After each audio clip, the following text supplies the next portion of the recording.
Well, if you'd have told me we were going to win that decisively and only have 3 blocks, I would have told you were nuts. But we just didn't stuff a lot of balls. We got in front of a lot of stuff. The first set, I thought San Diego State basically gave us way too much. And literally that sometimes makes me feel like, God, I don't want to lull ourselves to sleep because they have 8 unforced hitting errors or whatever. But second set, that's as good as we play. That was a great set of volleyball by us. Our service pressure was insanely good all night tonight.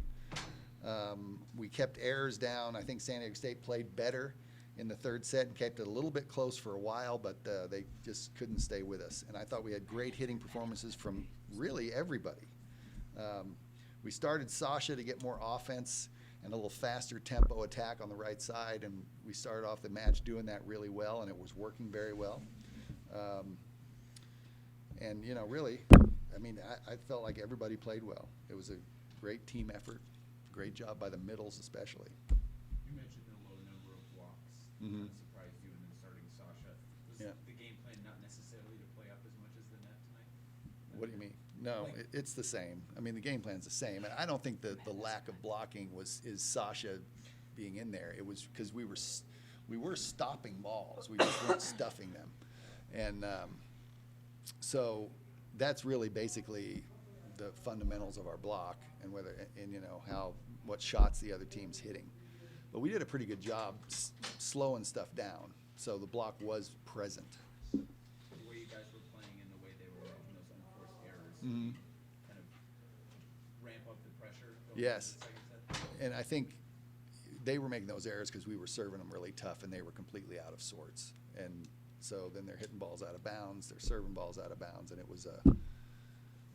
just sort of compounds on itself. And at that point, we want to keep the pressure on. You know what I mean? We don't want to let up at all because we don't want to let them back in the match. And I thought we didn't let up at all in the second set. What was the difference into the third set? Well, I think they sided out well and stayed with us up to 7 or 8, and they had a couple of nice tough serves. I think they aced us once. A couple things happened that hadn't happened earlier in the match. They blocked a few balls, and that's just them playing better, but they still couldn't hang. The communication, it seemed like there was a stark difference between the teams tonight. How much of an effect did that have on the game? You mean like we communicated better than San Diego State did? You guys were yelling and they were looking at each other. Okay, well, they were out of sorts. Now remember, that team beat Wyoming at home. They're a much different team in San Diego than they are here. And they're talented. They're physically talented, but they, when we start getting after them and really put pressure on them and disrupt them as much as we did with the serving part, they just sort of lost their will a little bit. You talked about Colombo. She had a really good first set in particular. What kind of effect does that have on your team when she can get on the attack? Ask them. She is awesome to play with. She always hits as hard as she can, and then when she gets a kill, she just gets super excited. So it's really fun. That opens it up for you a little bit, Polina, right? Yeah, that's what I said in my other interviews. Like, Katie started out by setting Sasha behind on the outside, so the middle started like going that way, and then it opened up for Steve and I.